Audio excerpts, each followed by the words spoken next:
자, 프리메이슨 세상에서 가장 오래된 비밀 결사체 프리메이슨 폴 제퍼스저 이상원 옮김인데, 자, 이 프리메이슨 책을 읽으면서 느끼는 것은, 자, 우리 인생은 길어야 100년도 못 사는데 수백 년 동안에 이렇게 긴 세월 속에 조직화되어져 정말 기독교의 어떤 역사보다도 더 어떤 구약 성경적인 흐름을 가지고 있다고 하니까 그 흐름에 물론 또 그냥 만든 어떤 그런 내용도 있겠지만, 오래된 이 비밀 결사체를 생각하면서 많은 것을 생각하게 합니다. 프리메이슨의 자연주의, 서약제도, 종교적인 무관심, 교회와 국가 제도에 대한 위협 등을 이유로 1738년 교황 클레멘트 12세가 금지령을 내린 이후 후대 교황들도 프리메이슨 배척 정책을 펼쳤다. 베네딕트 14세, 비오 7세, 레오 13세 등 비슷한 내용의 교서를 발표했다. 교회법에 따라 프리메이슨이나 관련 조직에 가입한 가톨릭 신자는 즉시 파문당했고, 프리메이슨 회원이 가톨릭 신자가 되려면 조직과의 모든 유대를 단절해야 했다. 지난 2005년 사망한 요한 바오로 2세 역시 이러한 제한을 풀지 않았다. 프리메이슨에 대한 규제 조치를 처음으로 도입한 프로테스탄트 국가는 네덜란드였다. 1735년, 스웨덴 1738년, 제네바 도시들 취리히, 베른, 이딜이었다. 1738년 클레멘트 12세의 금지령 이후 스페인, 포르투갈, 이탈리아가 프리메이슨을 억압하기 시작했다. 바바리아는 1784년에, 오스트리아는 1795년, 러시아는 1822년에 그 대열에 합류했다. 이들 국가의 규제는 종교적 이유보다는 혁명을 두려워하는 정치적 이유에 근거하고 있다. 하지만 왕실의 승인하에 세를 키워나간 영국 프리메이슨의 상황은 전혀 달랐다. 1725년에서 1733년 사이에만 영국 지부의 수는 63개에서 126개로 늘었다. 영국 프리메이슨은 이 이론에서 벗어나 정통 그리스도교의 요소를 도입했다. 지부 목사들은 임명제였고 프로테스탄트 목사들이 여기 참여하기도 했다. 1738년의 교황 금지령이 나오기 전까지는 가톨릭 신자들이 총지부장을 지내기까지 했다. 1730년에 총지부장이 된 노포크 공작도 가톨릭 신자였다. 가톨릭 신자 프리메이슨 중 특히 유명한 인물이 몬테규 자작이자 구대 피터 경인 로버트 에드워드이다. 영국 가톨릭 공동체의 수장으로 여겨지는 로버트 에드워드는 1772년 총지부장이 되어 5년 동안 프리메이슨을 이끌었다. 아일랜드 총지부가 사상 두 번째로 설립되었던 1725년 당시 주기도문이나 제례 등 그리스도교의 요소가 많이 도입되었다고 한다. 1738년의 교황 금지령은 그 세기 말엽까지 아일랜드에 전해지지 않았고, 따라서 가톨릭 신자나 성직자들도 지부 활동에 많이 참여하였다. 아일랜드의 애국자인 데니얼 오코넬은 1799년에 프리메이슨 회원이 되었고 더블린의 189번 지부에서 마스터를 지냈다. 하지만 훗날 가톨릭 교회의 정책을 알게 된 후에는 프리메이슨 회원 자격을 포기했다.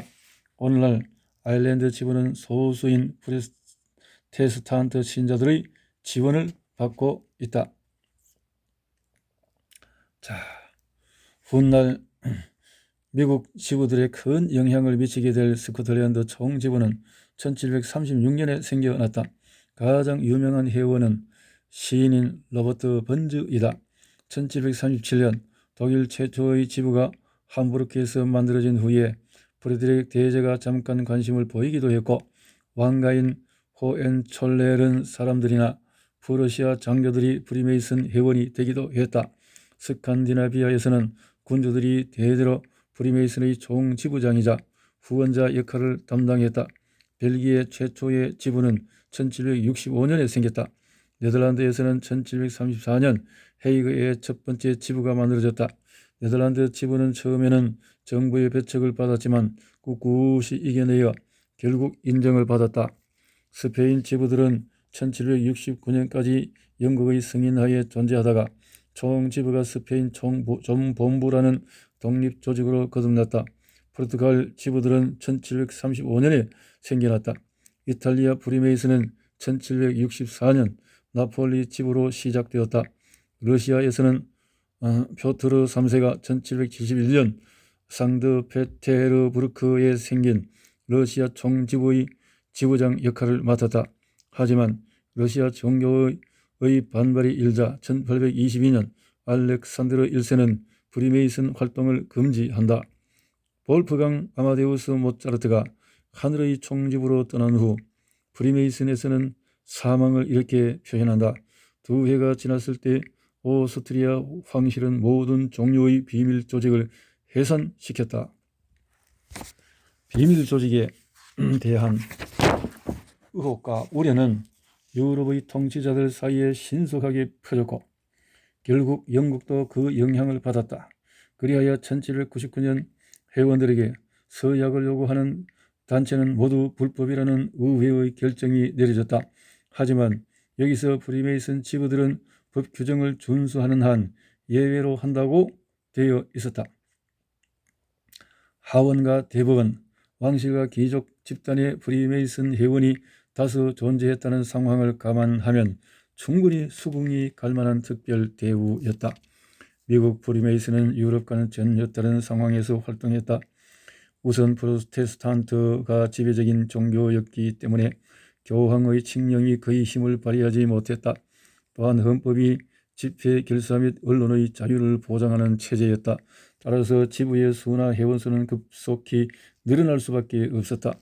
조지 워싱턴의 대통령 취임에서 남북 전쟁에 이르기까지 기간 동안 메인주에서 워싱턴주까지 총 25개 주에 총지부가 들어섰다. 하지만 1826년에 일어난 사건으로 이러한 성장세는 큰 타격을 입게 된다.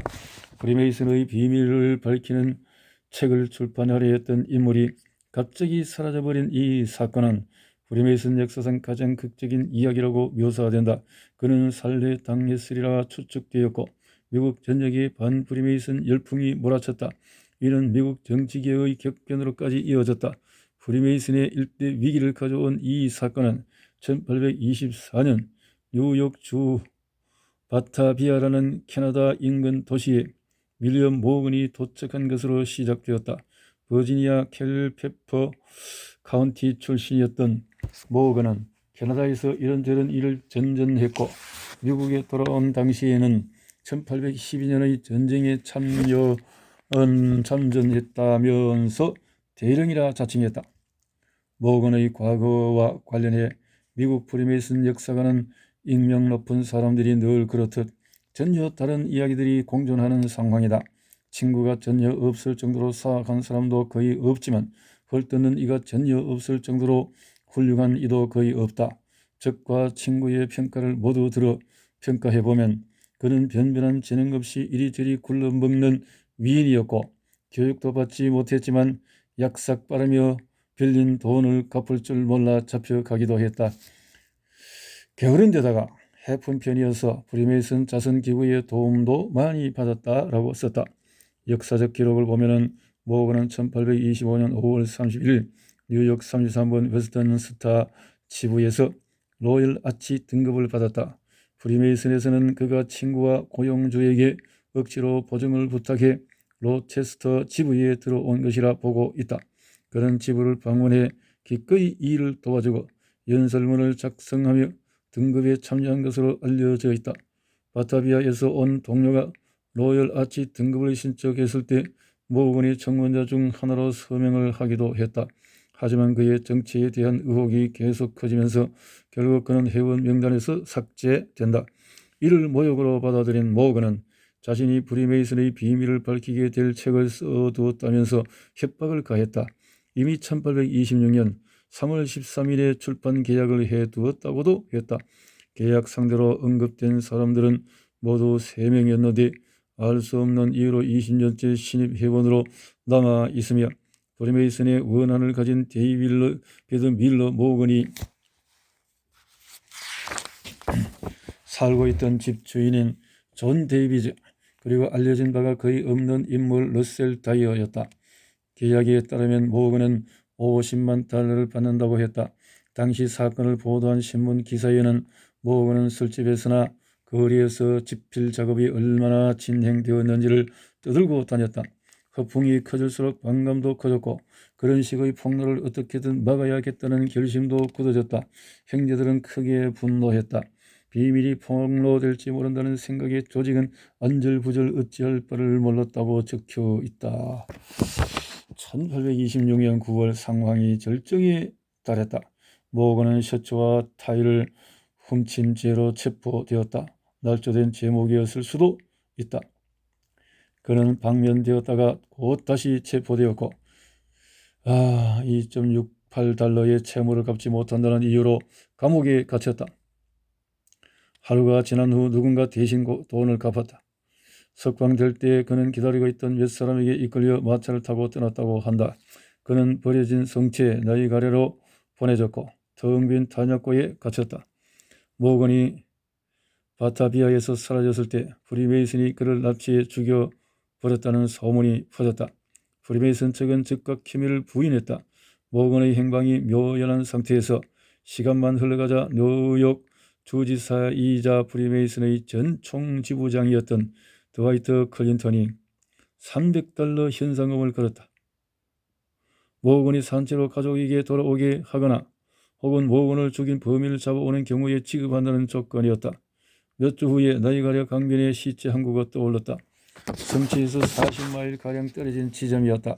모건의 아내는 옷차림을 물어봐 남편이 분명하다고 진술했다. 하지만 그 시체에는 모건 몸에 있는 반점이 없었다. 의혹이 깊어지면서 다시 3차례의 시신 확인 작업이 이루어졌고 결국 그 시체는 모건이 아닌 케나타 클라크 출신의 티모시 멀러라는 결론이 내려졌다. 아내 사라 멀러가 진술한 신체 특징이나 옷차림이 정확히 일치했던 것이다. 모건이 납치되었다는 점은 분명했다. 감옥에서 나와 억지로 마차에 밀어 넣어줬을 때 그가 사람 살려라고 외치는 소리를 들은 사람도 나왔다. 수수께끼는 풀리지 않았다. 대체 윌리엄 모건은 어떻게 된 것일까? 납치 용의자들이 체포되면서 답이 나왔다. 용의자들은 모두 프리메이슨 회원이었다. 로탄 로슨, 체스브로, 소요, 셀튼, 나이아가라 군 보안관인 엘리 브루스가 그들이었다. 당시에는 납치가 큰 죄가 아니었기 때문에 이들은 그것에야 2년 4개월의 징역형을 받는데 그쳤다. 사체가 없었으므로 살인죄는 성립될 수 없었다. 당시 많은 이들이 믿었던 이야기에 따르면 존 휘트니라는 프리메이슨 회원이 얼버니의 클린턴 주지사를 찾아가 모건의 출판 계획을 어떻게 막으면 좋을지 의논했다고 한다. 주지사는 불법적인 조치를 용납하지 못했고 대신 원고를 사는 조건으로 충분한 돈을 주어 멀리 떠나 보내자는 의견을 내놓았다. 휘트니는 모건을 만나 캐나다로 사라져 준다면 $500를 주겠다고 제안했다. 가족도 뒤따라 보내주기로 했다. 이를 그럴듯하게 만들기 위해 모건은 체포되었다가 납치되는 상황에 놓이기로 했다. 그리하여 가짜 납치범들은 모건을 캐나다 온타리오 근처까지 태워가 $500를 건네고 2번 다시 뉴욕으로 돌아오지 않겠다는 서약서를 받았다는 것이다. 보다 믿을만한 이야기는 모건이 납치 감금되었고 납치범들은 그가 원고를 찾을 수 없게 될 만한 시간 동안 기다릴 작정이었다는 설명이다. 그러다가 왜 그를 죽이기로 결정했는지, 어떻게 죽여 시체를 어떻게 처리했는지는 알려져 있지 않다. 아니, 모건이 다시 나타나지 않았을 뿐 살해되었다는 증거도 전혀 없다. 하지만 그가 누군가에게 납치된 뒤 증발되어 버렸다는 사실은 프리메이슨이 그의 책 출판을 막으려 했다는 정황과 합쳐지면서 미국 전역의 프리메이슨 반대 운동을 불러일으켰다. 모건 사건으로 인한 불명예는 마치 산불처럼 거세게 일었다. 라고 어느 역사가가 기록하고 있다. 반 프리메이슨 집회도 열렸다. 언론과 종교계 모두가 프리메이슨을 비판하고 나섰다. 프리메이슨을 반대하기 위한 신문인 안티 프리메이슨 리뷰지가 뉴욕에서 발행되었다. 서약으로 묶인 모임을 반대하는 펜실베니아의 단체들 퀘이커, 루트란, 매너파 교도, 둥카드파, 모라비아 교도, 슈뱅크펠터 독일 개혁교회는 모건의 살해자들과 납치범들에 대한 분노와 증오를 감추지 않았다. 1903년 로버트 블레이크 굴드는 프리메이슨의 역사에서 다음과 같이 썼다. 이 나라는 이미 격렬한 정치 논쟁을 여러 차례 겪었지만 프리메이슨을 반대하는 그 운동처럼 심한 것은 다시 없었다. 이 운동의 영향을 비켜나갈 수 있는 단체나 시민, 군인, 종교인은 아무도 없을 정도였다. 가족이나 친구 관계도 피난처가 되지 못했다. 프리메이슨에 대한 증오는 어디에나 퍼져 있었고 도피처는 없었다. 프리메이슨 회원들은 직장과 교회에서 쫓겨났고 아이들도 학교에서 퇴학당했다. 교회는 투표 절차를 거쳐서 프리메이슨 회원에게 성사를 거부했다. 가족도 파괴되었다. 아버지가 아들을, 아내가 남편을, 형제가 형제를 배척했다. 프리메이슨 조직이 누리는 권리를 빼앗고 모임을 갖거나 의식을 행하지 못하도록 법을 제정해야 한다는 요청이 빗발쳤다. 컬럼비아 지역의 총지부 목사를 지낸 존 팔머는 프리메이슨 모건 그리고 반프리메이슨 운동이라는 책에서 다음과 같이 썼다. 압력이 어찌나 거셌는지 회원이나 지부들이 눈에 띄게 줄어들었다. 1827년 뉴욕 총지부에 소속된 지부 수는 222개였으나 1835년이 되자 겨우 41개만 남아 있었다. 버몬트 주의 지부들은 하나같이 권리를 포기하거나 활동을 중단했다. 총지부도 몇 년 동안 모임을 열 수 없었다.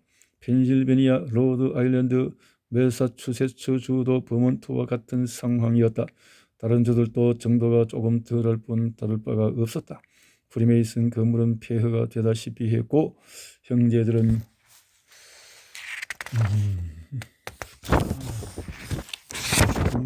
갈라졌으며 연장도 망가졌다. 반프리메이슨 열풍 속에서 전 로열 아치 회원이었던 에드워드 기딘스의 폭로성 글도 공개되었다.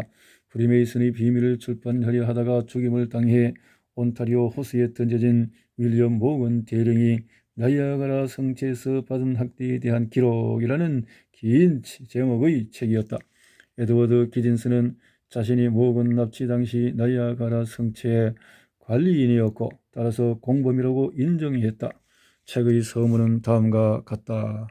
지혜로운 사람으로 철저한 공화당원이었던 윌리엄 모건 대령은 자유정부 체제에서 비밀결사가 야기하는 위험을 감지하고 이를 막기 위해 최선을 다하기로 결심하였다. 로열 아치 회원이었던 그는 조직의 부패를 눈으로 목격하였다. 사리사욕과 정치적 영향력 확대를 위해 프리메이슨은 회원들에게 부당한 특権을 주었다. 이런 거래는 조직 전체에 퍼져 있었고 위대한 왕인이 위대한 통치자니 하는 특권층은 어둠과 비밀을 통해 사람들을 통치했다. 모건 대령은 용감한 군인이었다. 그는 혐오스러운 음모를 보았고 목숨을 걸고 이를 분쇄할 결심을 하게 되었다. 하지만 1826년 9월 11일 새벽 60마일이나 추적당한 끝에 그는 프리메이슨 일당에게 붙잡혔고 엉터리 재판 끝에 지방 감옥에 갇히고 말았다. 간수는 프리메이슨 회원이었다. 그러고는 밤중에 다시 끌려나가 100마일이나 떨어진 성체에 감금되었다. 성체 감시인 역시 프리메이슨 회원이었다. 에드워드 기딘스의 책 속에 수록된 사파. 자, 이렇게. 결국 우리의 감옥이나 국가의 성체 모두가 프리메이슨의 손아귀 안에 들어있고 얼마든지 납치와 살인이 가능한 상황인 것이다. 자유롭고 애국적인 이들이여 이를 가만히 두고 보아야 하겠는가? 친애하는 시민들이여 이 글을 읽고 대답해 보라.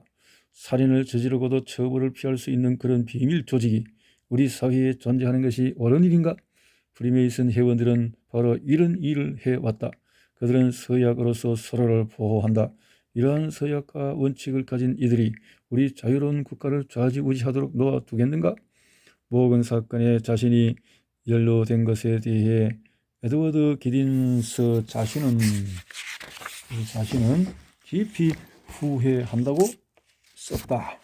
내가 추악한 거리에 동참하게 된 이유는 오로지 당시 로열 아치 등급의 회원이었기 때문이다. 당시 프리메이슨으로서의 의무가 내 양심을 얽어매버린 상태였던 것이다. 나는 이제 사회에 대한 의무를 다하려 한다. 내가 조직이 부여한 원칙과 두려움에 얼마나 묶여 있었는지를 기꺼이 털어놓고 처분을 따르겠다. 한 가지는 확실하다. 타고난 이성에 더할 나위 없이 거슬리는 일이긴 했어도 거절했을 경우 겪어야 될 끔찍한 결과가 다른 모든 사고를 압도했다는 점 말이다. 이 사건에 가담한 이들을 위한 한마디 하자면 내가 아는 한 이들은 강한 의무감으로 인해 그런 짓을 저지른 것이 분명하다. 그 의무감이란 무서운 처벌을 두려워하는 마음에서 나온 눈먼 의무감이었다. 세상이 그들을 불쌍히 여겨 족쇄에서 해방시켜 준다면 그들은 두려움 없이 자신이 한 짓을 고백하고 그렇게 한 이유도 털어놓을 것이다. 하지만 계속 입을 다물고 저항한다면 사회의 자비와 관용은 기대할 수 없다. 이처럼 끔찍한 분노를 낳는 조직, 비밀과 거짓으로 가득한 조직은 이 나라와 세계 전체에서 내몰아야 한다. 두 번 다시 그 사악한 영향에 세계가 오염되는 일이 없도록 철저한 방어막을 쳐야 한다. 하지만 그러자면 원치 않는 고통을 감내하고 끊임없는 감시를 참아내야 한다. 조금이라도 경계가 소홀해진다면 번성하며 더 큰 힘을 가지고 더 끔찍한 일을 저지를 것이다. 이렇게 기록이 되어 있네요. 이렇게 프리메이슨이 법률 위에 서서 비밀 정보 조직을 만들었다는 믿음이 널리 퍼지면서 대중적인 프리메이슨 반대 운동이 더욱 거세졌다. 비밀주의 안에 불법적, 비도덕적인 행동이 감춰져 있고 프리메이슨의 서약은 불법인 동시에 범죄적이며 이들이 결국은 미국의 정치, 종교 제도를 전복시키리라는 말이 떠돌았다. 여자들은 프리메이슨이 여성 가입을 금지한다는 이유로 반프리메이슨 운동에 동참했다. 프리메이슨을 타도하기 위한 축복받은 영혼 운동에 수많은 미국인들이 뜻을 같이 했다. 이러한 반감은 곧 정계로 퍼져 미국 역사상 최초의 제3당을 탄생시켰다. 목적을 분명히 드러내기 위해서인지 당 이름도 반프리메이슨 당이었다. 이 당은 급속히 세력을 키워 버몬트와 펜실베니아의 주지사를 당선시켰고 더 나아가 미국 상원과 하원 몇몇 주의 입법 기관까지 장악했다.